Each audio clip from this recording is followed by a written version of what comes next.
Sir, MWO master warrant officer mister SV नबूदरी। 1 वर्ष हो गया हमें आए। यह उनकी सुपरएनुएशन पोस्टिंग है। वायुसेना में सर्विस के अंतिम 2 वर्षों में हम सैनिकों को सेटलमेंट के लिए इच्छानुकूल पोस्टिंग मिल जाती है।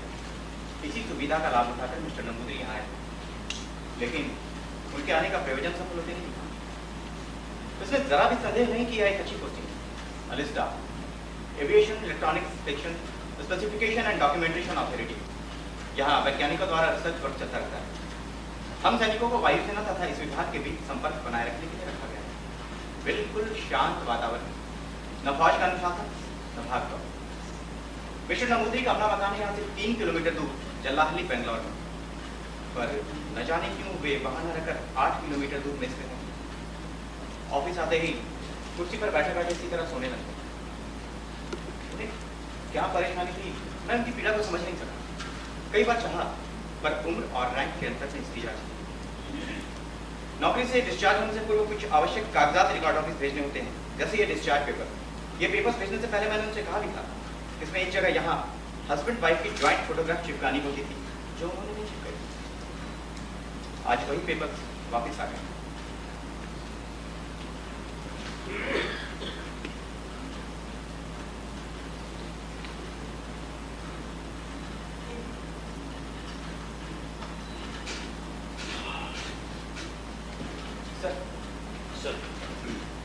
ये डिस्चार्ज पेपर वापस आया। What happened? ज्वाइंट फोटोग्राफ नहीं होने के कारण।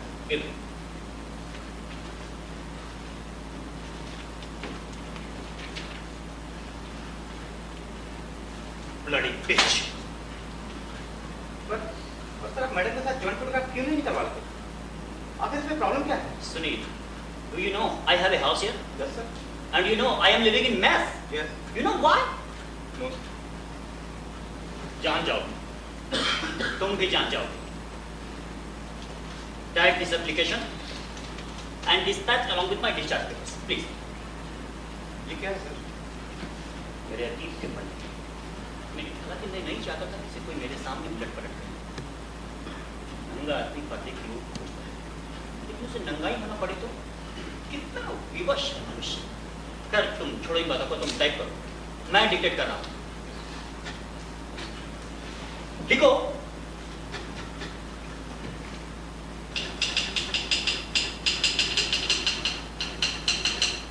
महाशय,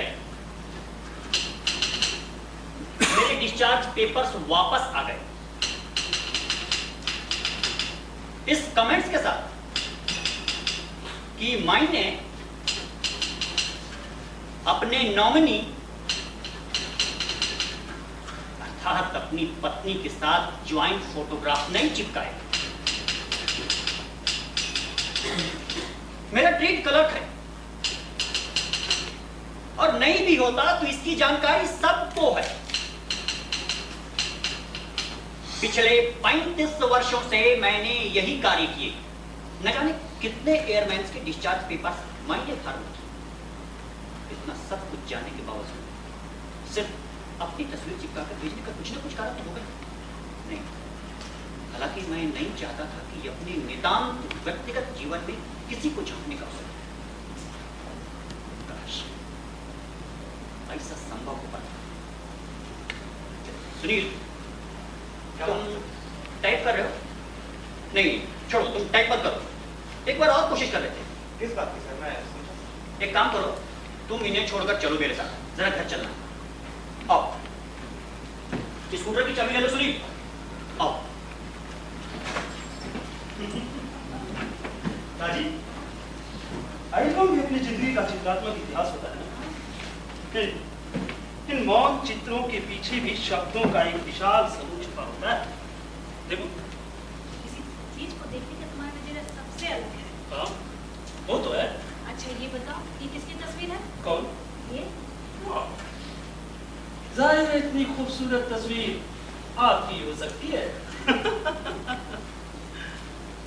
अच्छा राजी, तुम ये बताओ कि इस तस्वीर की सबसे बड़ी खासियत क्या है?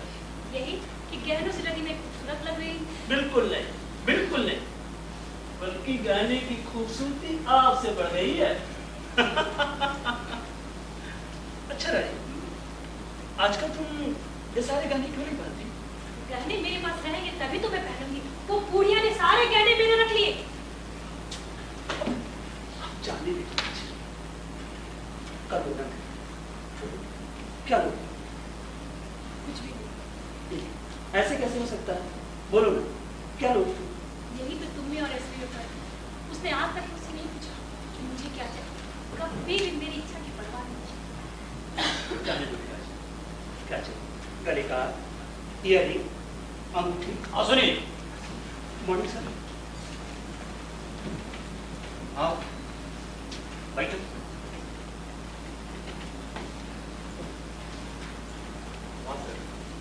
क्या तो आपका बड़ा अच्छा घर है। कैसे आया? मेरे डिस्चार्ज पेपर्स वापस आ गए। तो मैं क्या कर सकती हूँ? राजी अब भी वक्त है, चलो फोटो खिंचवाने। कहीं ऐसा ना हो कि तुम्हें बाद में पछताना पड़ जाए। तुम मेरी चिंता छोड़ दो। जब मुझे पछताना होगा तो पछता लूंगी। पर अभी यदि तुम्हें मेरे साथ फोटो खिंचवानी है तो जो मैंने शर्त रखी पहले उसे पूरा करो। तुम अच्छा नहीं कर रही राजी। मैं वही करी जो मुझे करना चाहिए। राजी, राजी तुम्हें फोटो खिंचवाने में प्रॉब्लम क्या है? Joseph, you will not come in between, okay? आज तक तो वही होता रहा ना जो तुमने चाहा। झूठ बोल रहे हो तुम, झूठ बोल रहे हो। उस समय पहले तक मैं वो सब कुछ करने के लिए मजबूर थी जो तुम चाहते थे। मेरी इच्छा, मेरी मर्जी कुछ मायने रखती है तुम्हारे लिए? और अब बड़ी मुश्किल से मेरी मुसीबत आई। तुम्हें वही करना होगा जो मैं चाहूंगी। अगर कीमत लाए हो तो मैं तैयार हूँ, वरना दरवाजा खुला है। Sunil, you do get answer। तुम उस बच्चे से क्या बात करे पुट्ठे? कीमत है तो मेरा जवाब सुनो। उसे क्या मालूम क्या क्या जुर्म किए तुमने? तुमने मेरी कभी परवाह की? साथ में मैं रहती थी तुम्हारे। सुबह 6 बजे तुम्हें ड्यूटी जानी होती तो मैं तुम्हारे लिए नाश्ता बनाया करती थी।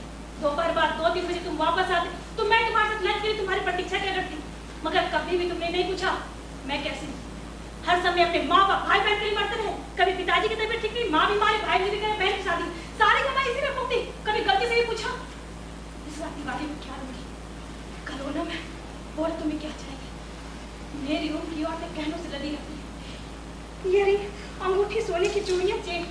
कभी तुम्हें शौक हुआ ये जानने की इच्छा की माँ बाप के अलावा तुम्हारी बीवी भी है, उसकी भी कोई इच्छाएं हो सकती है?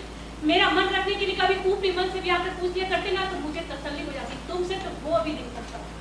और तो आप जो तुम्हारे पास नहीं करता, जिसकी कोई कीमत नहीं, जिसे तुम प्यार करते हो, उसके लिए भी मैं तरसती हूँ। गहनों की भूख तो शायद तन की भूख तुमने तो बस। उसमें कितनी कर... स्टॉप इट।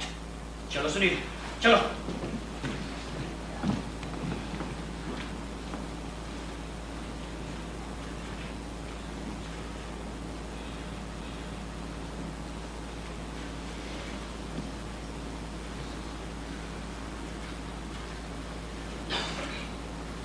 मुझे भी वहां बैठने की हिम्मत नहीं थी। बातों का रुख इस तरह बदल जाएगा। उनकी रंजिश इतनी कटुता पैदा करेगी मुझे फर्क नहीं। अन्यथा वहां जाने की गलती नहीं करता। रास्ते में भी एक शब्द नहीं बोले। मुझे एलिजा के गेट पर छोड़कर मिस चले गए। मेरी उपस्थिति में पत्नी द्वारा इस तरह के व्यवहार की उम्मीद नहीं होती शायद। पति पत्नी आपस में चाहे जितना झगड़ने मगर किसी तीसरे के समक्ष एक दूसरे की प्रताड़ना किसी को सहन नहीं होती। मगर वहां तो मिस्टर जोसेफ, कौन है ये मिस्टर जोसेफ?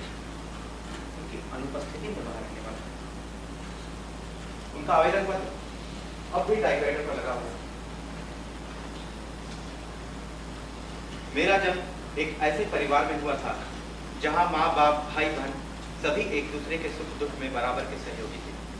कोई भी चीज किसी एक की नहीं, बल्कि सभी का उस पर समान अधिकार था। अपने पराये की भूख से दूर थे। उस वातावरण में पलकर मुझ पर किसी अन्य संस्कार का असर, यह कैसे संभव था?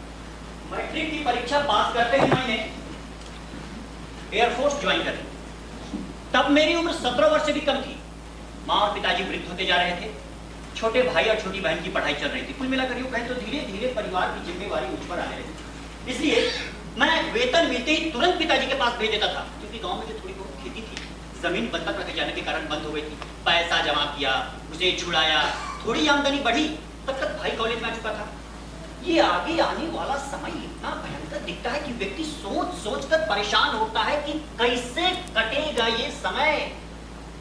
पर बीती हुई समय इतनी तेजी से भागता है कि 10 वर्ष पुरानी घटना भी लगती हो जैसे कल की बात हो। यह 10 नहीं 12 वर्ष बीत गए। भाई बीएससी करने के बाद इंजीनियरिंग में एडमिशन ले चुका था।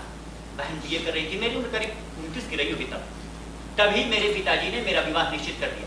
हालांकि परिवार के भरण पोषण को लेकर के इतना चिंतित था कि कभी भी शादी की ओर मेरा ध्यान गया ही नहीं। मैंने एक दो बार मना भी किया अपने पिताजी को, लेकिन उनके जिद के आगे विवश और मेरी शादी हो। ये शादी को लेकर मनुष्य इतना लड़ाई तो क्यों होता है, मैं आज तक समझ नहीं सका।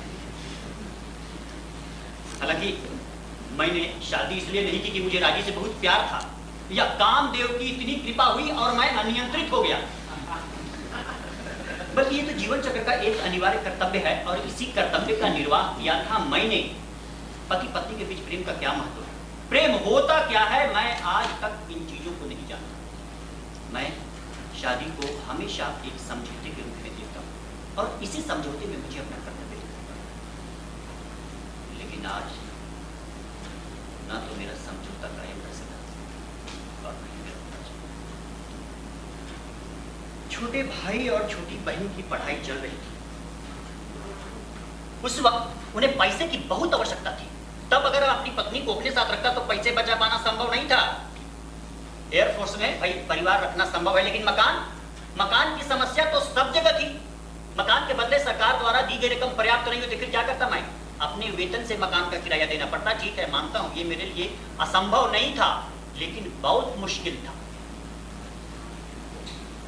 अब ऐसी स्थिति में अब आप ही बताएं, मैं अपनी पत्नी को पिताजी के पास नहीं छोड़ा तो क्या करूं? एक वायु सैनिक का वेतन कितना होता है? क्या वो इतनी जिम्मेवारियों को ढो सकता है? शायद नहीं। परेशानी मुझे भी थी, मैं हमेशा पीएफ से कर्ज लेता रहा। अगर छुट्टी लेकर घर जाता तो राजी का देवर, अरे वाह, वो तो हर समय एकदम लड़ने की तरह बने। तुम मुझे लड़ाई समझ रहे हो ना? मैंने ऐसा कहा क्या? मुझे कुछ सुनना भी नहीं। क्या तुम अपनी माँ से मेरे गहने मांगे दो। मैं नहीं कर सकता ऐसा। नहीं कर सकते? तुम उतने गहने पैसे दो मुझे। श्रीमती जी, मैं आपके इतने बड़े फरमाइश का बोझ नहीं उठा सकता, प्लीज। नहीं उठा सकते ना? नहीं उठा सकते ना? तुम मुझसे शादी क्यों की? बोलो, मुझसे शादी क्यों की? मैं नौकरानी है, गुलाम जो तुम्हारे बूढ़े माँ बाप को खाना बना देता है। दिन भर खाता रहता हूँ। क्या? चारपाई पर ही मुझे सुनो। गर्मी के मौसम में नहाने को गर्म पानी चाहिए, नहीं होगा मुझसे ऐसा। ऊपर से बुढ़िया की तो मेरा गला ही काट दिया। शादी में जोश से चढ़ी थी, रख ली, कटे नहीं दूंगी। तेरे बाप या उतार की चीज नहीं। बुढ़िया को तो नरक में भी जगह नहीं मिलेगा। कई बार उससे मैं तो मायके गई, 5 तोले की हंसली थी, हल्दी की तरफ मिला, उसकी खूबसूरती आंखों से नहीं जाती। मगर बुढ़िया ने रखी। मेरे मन में खोट नहीं था, नहीं तो उसे भेज देती। हे भगवान, उस बेईमान को कभी चैन मत देना। औरत का श्राप कभी खाली नहीं जाता, खासकर उसका जिसका मन हो रहा है। मेरा भी मत बदल रहा है। ईश्वर उसे इसका फल देगा, बस चाहे उसे बेटे में पड़े या बेटी में मत देगी, पड़ेगा जरूर। अब बुढ़िया देगी भी तो नहीं होगी, जब मरेगी ना तो उसे पेट को सिगरेट कर देना। मैंने कहा भी दिया, यदि वो मेरा नहीं हो सका तो किसी और का नहीं। और जिसको देगी उसका फुल खानदान ना खा जाएगा।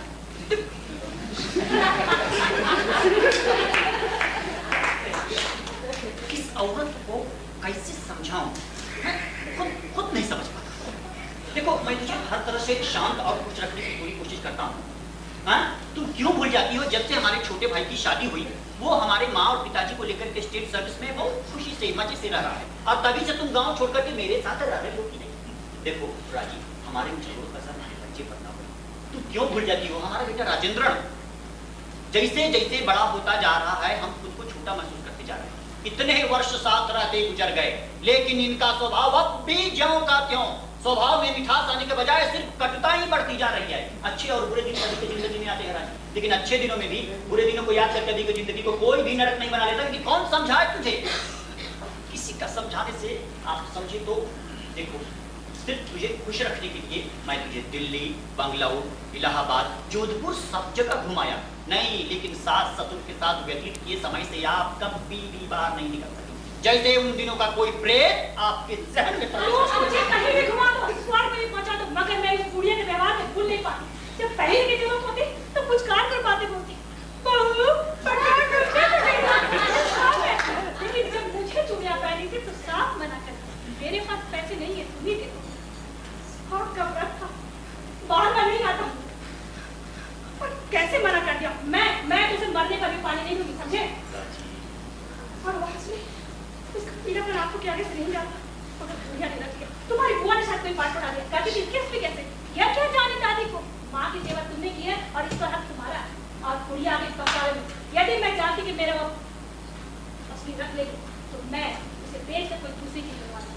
खैर मेरे तन से उतर गई, किसी और के भी काम नहीं आएगी, समझे कि नहीं? ये हंसली ये तो बार-बार ये हंसली और जेवर ए सुनो ए ये आभूषण से इन औरतों को इतना लगाव क्यों होता है, मैं आज तक नहीं समझ सका। आभूषण औरतों को घर की चार दीवारी में कैद करने की सोची समझी चाल है पुरुषों की। पुरुष प्रधान समाज में औरतें कभी भी श्रृंगार कक्ष से बाहर नहीं आए, इसलिए उन्हें गानों की बेड़ियों में उलझा दिया जाता है। जाओ चलो।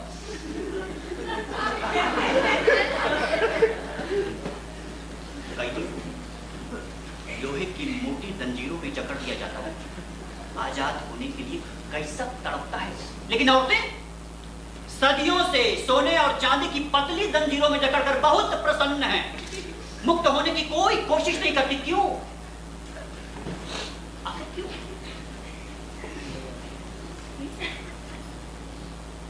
दादी, मेरी दादी के पास चांदी के ढेर सारे सिक्के और सोने के हंस। तब मैं घर में अकेला बच्चा था। मैंने उनके सेवा टहल में कभी भी कोई कमी नहीं की। वो भी मुझे बहुत प्यार करती थी। हाँ, मुझे याद है वो अक्सर मेरी माँ से कहा करती, अरे शिवम की माँ, अरे बेटा छोटू आ इधर आ।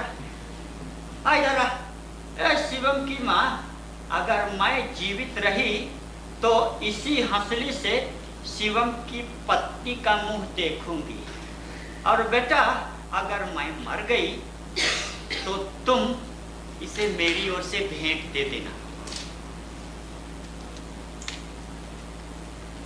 मेरी दादी की मृत्यु मेरी शादी से पहले। मेरी दादी के वचनानुसार मेरी माँ ने ये जेवर राजी को दिए जरूर, लेकिन वापस नहीं ले लिए। शादी के 6-7 वर्षों बाद राजी इसी सदमे से उबर गई। वो मुझे बार बार उकसाती कि यहाँ टोप लगाए क्यों खड़े हो, चलो जाओ जाकर के माँ से जेवर मांगो और मांग करके मुझे दो। लेकिन मेरे लिए जेवर कभी भी महत्वपूर्ण नहीं रहा। सच तो ये है कि मेरे मन में धन या सोने के प्रति कभी भी आकर्षण उत्पन्न हुआ ही नहीं, और होता भी तो क्या, मैं अपनी माँ से जाकर इस संदर्भ में नहीं, ना, मैं ऐसा कभी नहीं कर सकता। जिस माँ बाप के वजह से मेरा ये वजूद कायम है, मैं उनसे जाकर ये घटियापन करूं? नहीं। और ये बात राजी को बताना बहुत जरूरी है, वरना मुझसे बार बार लड़ती रहेगी। सुनो ए राजी, अगर तुम ऐसा सोचती हो कि मैं अपने माँ बाप से जाकर जेवर मांगूंगा तो तुम बिल्कुल गलत हो। हम भारतीय बहुत इतराते हैं अपनी संस्कृति पर, खासकर अपने दाम्पत्य जीवन के संबंधों को लेकर। पश्चिम में शादी और तलाक आम बात है। आज विवाह कल विच्छेद, वहां खबरें नहीं होती, लेकिन यहाँ बहुत बड़ी घटना बन जाती है। लोगों की जबान पर चर्चा के केंद्र में बहुत दिनों तक रहती है ऐसी घटनाएं। उस स्त्री और पुरुष का नाम लोग भूल नहीं पाते, यहाँ तक कि उनके परिवार के अन्य लड़के लड़कियों पर भी इसका कुप्रभाव पड़ेगा। पर क्यों 36 की तरह संबंधों के बावजूद पति पत्नी एक छत के नीचे नदी की दो तटों की भांति जीवन व्यतीत करने के लिए बाध्य? क्यों? किस सुख के आशा में? कब तक वे सूर्योदय की प्रतीक्षा करते रहे? क्यों किसी अन्य की खातिर तो दिल दिल मारते रहे, जो अपना वर्तमान नहीं सुधार पाते? जला रहे हैं अपना वर्तमान और भविष्य दोनों, इसलिए ना कि इनके जीवन का असर किसी अन्य के भविष्य पर ना पड़े, जैसे अन्य के भविष्य की गारंटी जुड़ी है।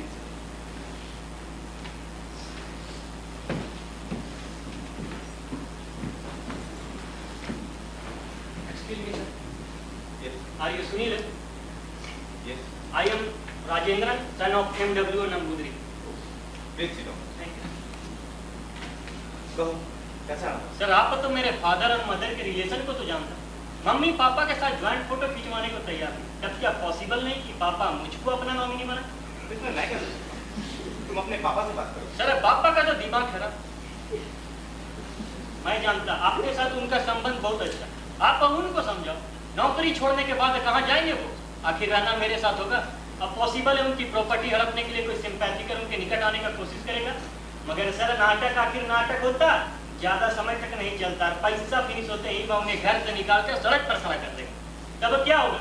पापा रोज पर गलत करेगा और पागल होकर मर जाएगा, इसलिए मैं सचेत करता पापा कोई भी डिसीजन सोच समझ कर ले। तुम अपने पापा को समझ नहीं सकते।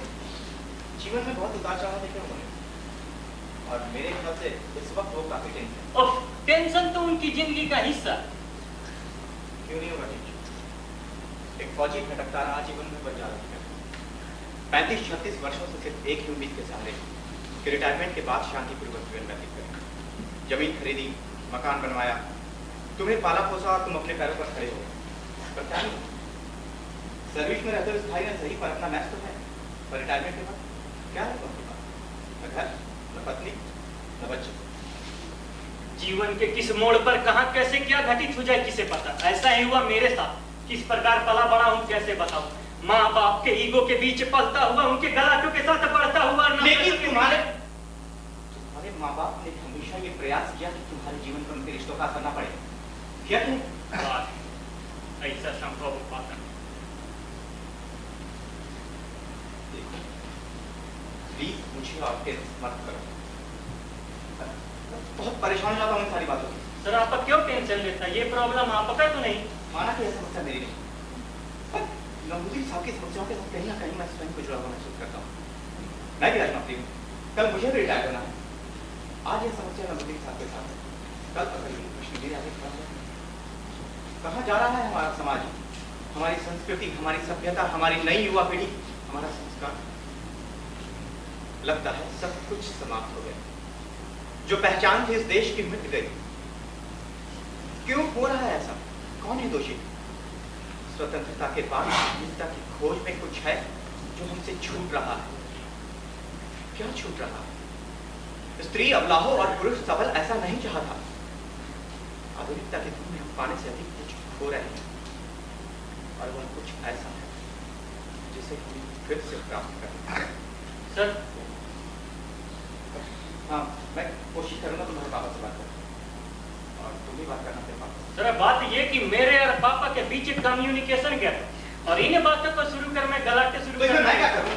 सर आपका संबंध उनके साथ बहुत अच्छा, आप उनको समझाओ। मैं बात करूंगा तुम्हारे पापा से। Okay thank you.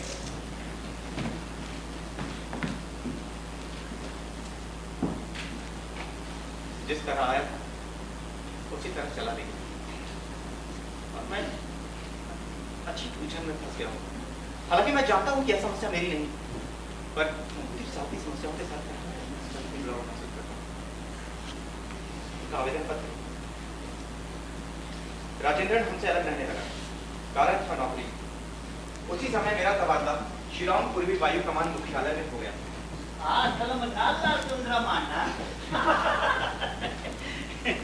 शिलोंग का वातावरण, मेघालय, मेघों का घर नाम ऐसे ही नहीं पड़ा।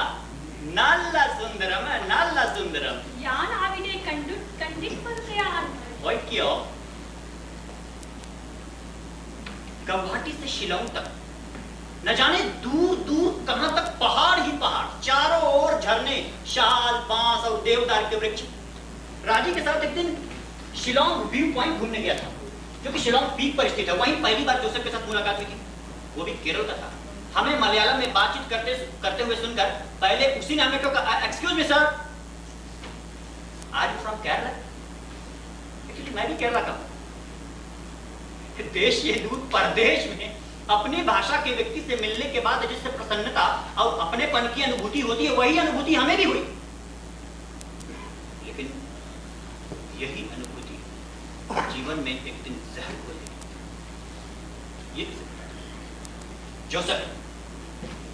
जोसेफ वहां टेम्पररी काम से आया था। राजी ने उसे उसी शाम इनवाइट किया घर पे। उसके बाद वो रोज आने लगा मेरे घर। उसके बिना शाम को खालीपन का एहसास होता। जी हाँ, उसमें कुछ था जो मेरे जैसे व्यक्ति को भी आत्मसात कर लिया। हेलो, अरे आओ जोसेफ। Good morning sir. अरे कैसे हो भाई, कहाँ से इतने दिन तक? फिट फाट। आओ बैठो राजी। और अभी सुनाइए सर, कैसे हैं आप? चल रहा है बस। देखो राजी कब आया है। ओह हाय मैम। और सर चिरापुंजी आपने देखी अभी? अरे ये ना खुद देखेंगे ना मुझे देखने दो। जब भी मैं इससे कहती थी उनका एक ही जवाब होता, मैं चेरापुंजी जाकर बारिश में भीगी और पहाड़ी पे चढ़ने की शक्ति मुझ में नहीं। मैं तो इससे बोर हो गई।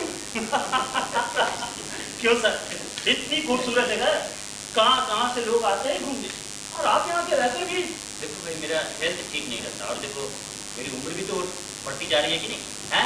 मैं बरसात की ठंड बर्दाश्त नहीं कर सकता, वहां जाकर घूमने की शक्ति मुझ में नहीं। सर मैडम तो जा सकती है सर, इनको परमिट कर दीजिए। मैंने कब रोका है? कोई जा रहा हो ठीक है। सर मैं यहाँ टीडी पर आया था, 2-4 दिनों के बाद यहाँ से चला जाऊंगा। चेरापूंजी जाने के लिए मैं कंपनी तलाश रहा था। अगर आपको कोई प्रॉब्लम नहीं और मैडम मेरे साथ आना चाहती है तो नहीं, मुझे कोई प्रॉब्लम नहीं है राजीव, तुम ओके। Thank you sir. ठीक है भाई, मेरी बीवी का ख्याल रखना। बिल्कुल सर। Rajiv take care. अरे देखिए भाई। ओके। हाँ, काफी दिनों बाद पता चला कि ये उनकी चाल थी। उन्होंने बस में पहले ही सीट बुक करा ली थी, मुझसे सिर्फ शिष्टाचार निभाया गया।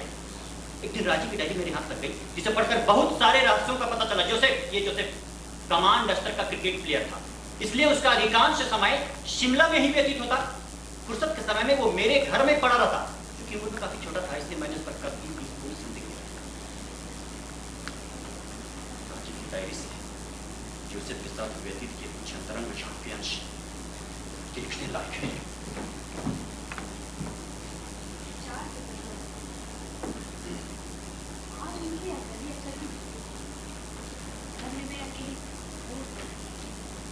केबल टीवी के सहारे कब तक समय काटे? सुबह से ही आकाश पर बिजली चमकती, बादल गरजते, लहर पर वर्षा की बौछारें, कभी कभी खिड़की के रास्ते कमरे में प्रवेश कर जाते।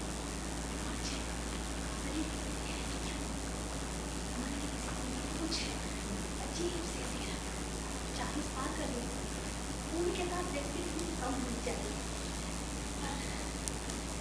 क्यों बनाता है ऐसा?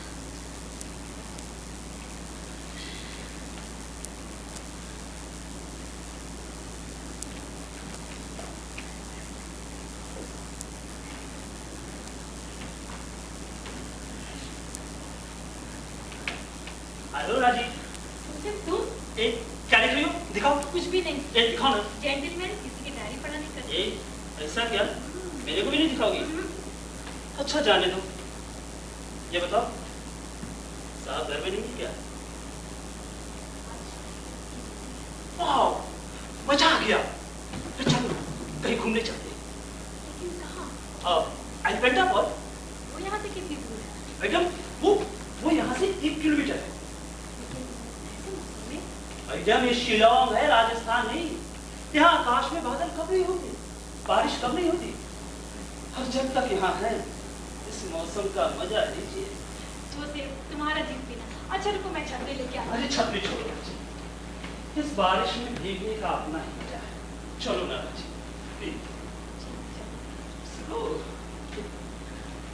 राजी, तुम पहाड़ की ऊंचाइयों से बादलों की आबादी और जमीन से आसमान का मिलन देखना चाहती है। आज हम सब कुछ देख सकेंगे राजी, सब कुछ। वो देखो दोनों पहाड़ी कैसे बादलों की आगोश में सिमटती जा रही है। कितना खूबसूरत और दृश्य।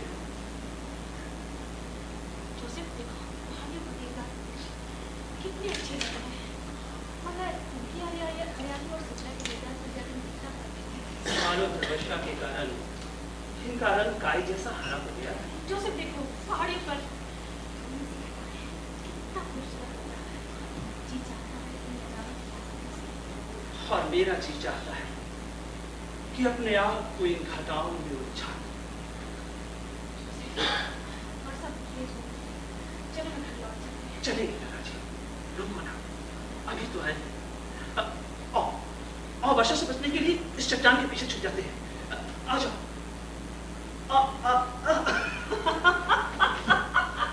जोसेफ, तुमने भी ना मुझे बिगाड़। राजी, कितना अच्छा लग रहा है यहाँ। जोसेफ, देखो, अभी पानी कितना साफ था और कितना गंदा होता जा रहा है राजी। उसकी धार कितनी तेज होती जा रही है। चट्टानों से टकराकर उसका रूप कितना उग्र होता जा रहा है। हम भीग रहे हैं राजी, हम भीग रहे हैं। अब हमारे यहाँ बचना नामुमकिन है। जोसेफ, और पीछे आ जाओ राजी। अंधकार बढ़ता जा रहा है। बढ़ जाने दो राजी, पीछे आ जाओ। वर्षा भी बहुत तेज हो गई है। वो जाने दो। मुझे बहुत डर लग रहा है। डर लगता है राजी। चलो हम घर लौट सकते हैं। चलेंगे ना, और पीछे आ जाओ, और पीछे राजी, और पीछे।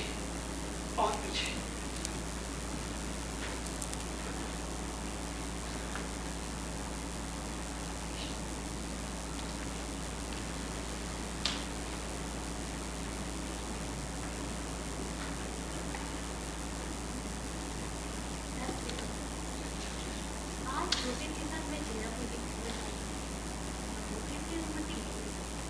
उसने अनुमति कैसे दी नहीं जानती। क्या जिसका मन राजी तो वो करते हैं। बात तो स्वभाव से करती है। तो क्या उसे भी संदेह था? वो जानता था उसके मना करने पर भी मैं कहाँ मानने वाली थी। मैं तो इस सोच में पर्वतीय राहों और चटाओं का आनंद लेती हुई मगर मिठाई को जोड़ केवल एक विशेष था। उन्हीं ने तो शायद वंचित ही रह जाते हैं सब स्वस्थ कर तो अपने से 12 वर्ष बड़े पुरुष के साथ कैसे डायना भागती रही जीवन भर उसी आनंद के साथ। उसे अच्छा नहीं, उसे राज कराने की मर्यादा की रक्षा करनी चाहिए।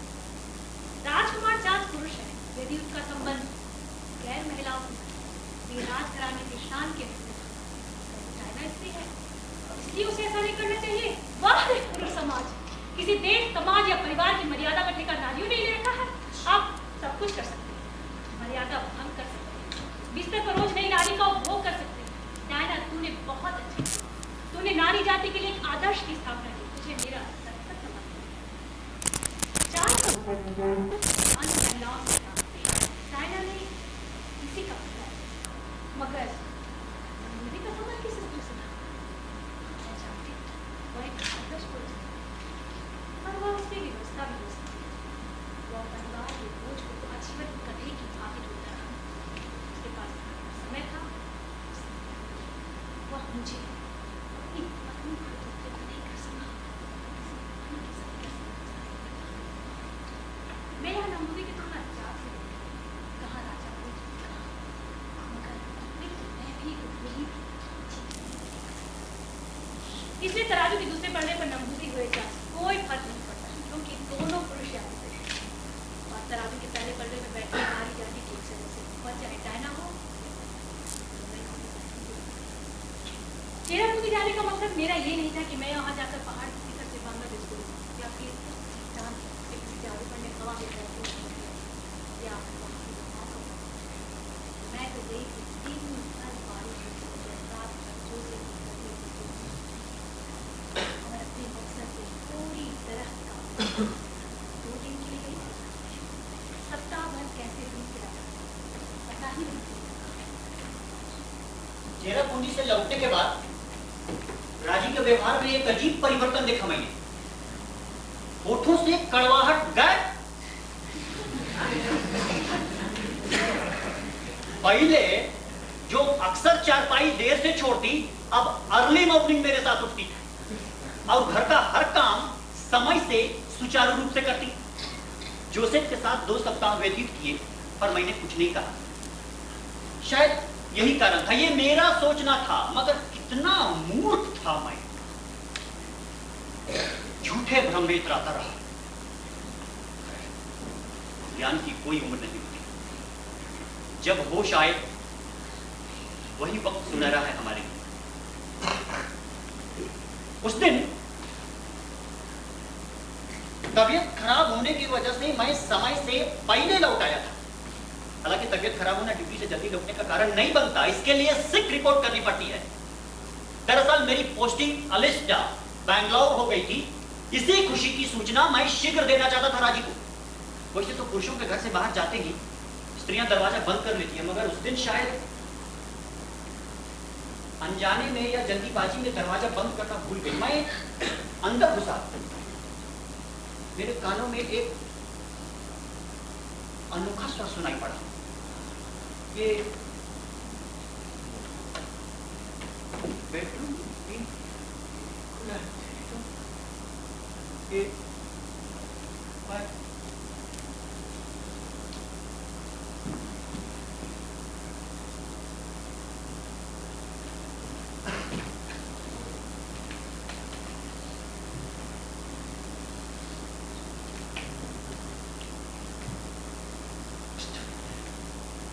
विश्वासघात किया।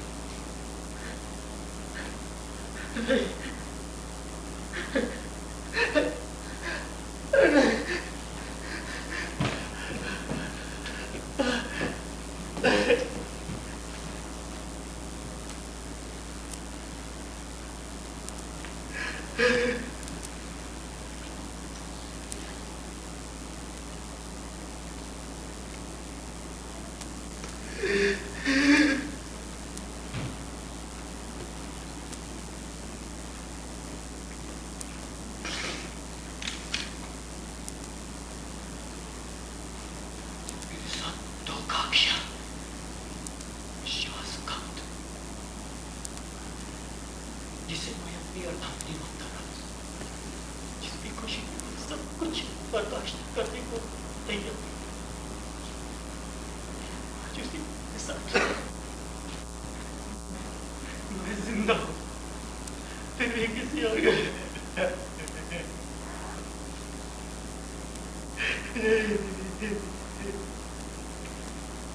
मुझे और नहीं जीना, मैं मरती हूँ, तुम ले लो मुझे अपनी गोद में।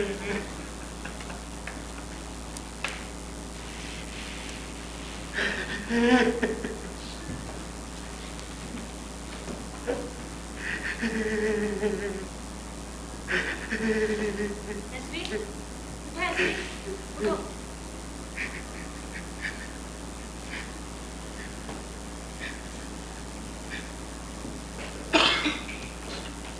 एसवी,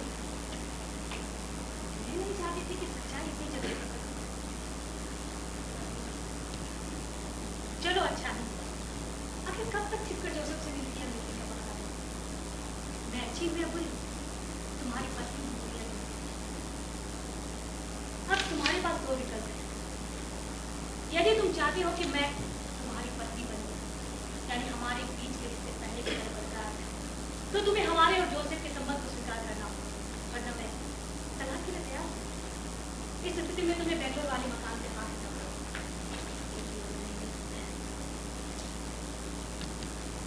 अब फैसला तुम्हारे हाथ में है। देखो, रोने से क्या लाभ? यह हम स्त्रियों का हथियार है। तुम एक साहसी पुरुष हो, स्थिति का सामना करो। मैं नहीं समझती कोई गुनाह कर रही है। मेरे मन में ना संकलानी है ना अपराध बोध। मैं जिस आनंद को भोग सकती हूँ उससे वंचित रहूं क्यों? प्रकृति या तुम्हारे भगवान ने मानव शरीर दिया, कर्म और काम दोनों की उपयोगिता की। कर्म मैं अब तक करती हूँ। काम का ज्ञान मुझे तुम्हें शायद मेरा तर्क पसंद आए, कोई फर्क नहीं। निर्णय तुम्हें स्वयं करना है। हाँ, एक बात और, अब तक जोसेफ तुम्हारे पीछे आता था, आज से बस तुम्हारी उपस्थिति में आएगा। तुम चाहो तो इस कमरे में सो सकते हो, बेडरूम में हमारे साथ भी रहो तो हमें कोई एतराज नहीं होगा। और रही बात फोटो की, तो तुम्हारे साथ फोटो खिंचवाने में मेरी कोई दिलचस्पी नहीं। तुम भले ही मुझे अपनी पत्नी मानते हो, पर मैं जोसेफ को अपना पुरुष स्वीकार कर चुकी हूं। तुम्हें मेरे साथ फोटो खिंचवाने का नहीं शौक है तो 1 लाख रुपये दो मुझे। रुपये तुम्हारे पास है मैं जानती हूँ। तुम मेरा विश्वास करो, पैसे देने के बाद मैं अस्वीकार नहीं करूंगी। आगे तुम्हारी मर्जी।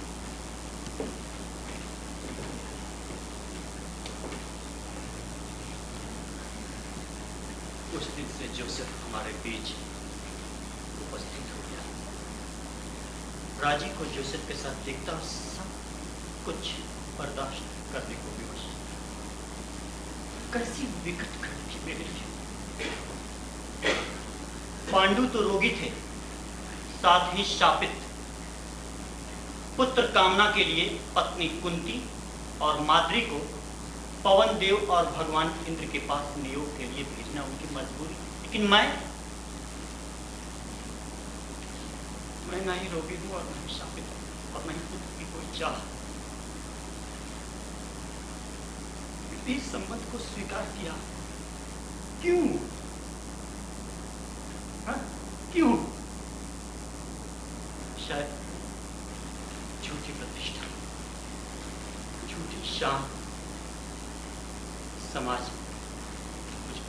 पिता बचा मेरी नामर्दी चालू मेरे परिवार पर लगा करना काश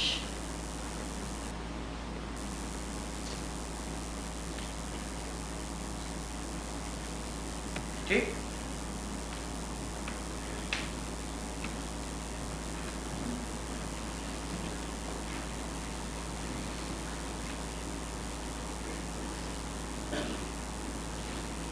सुनील मिस्टर सुनील सर वो आप मेरे एप्लीकेशन का आखिरी पैरा टाइप करने के लिए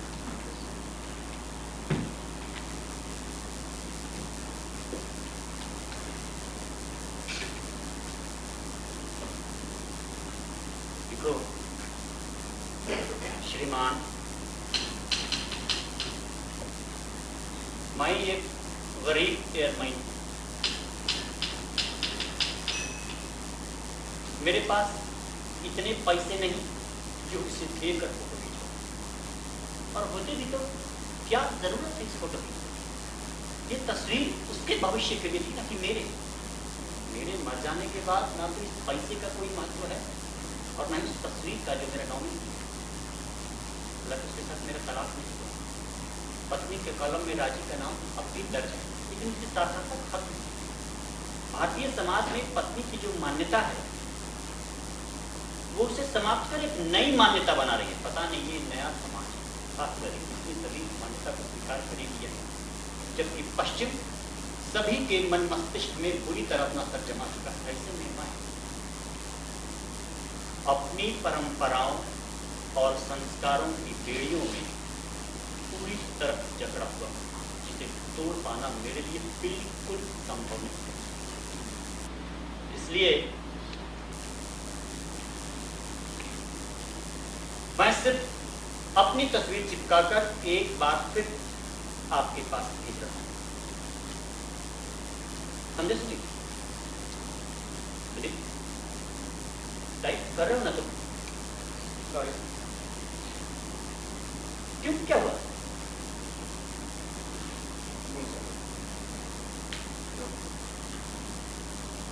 I am not feeling well sir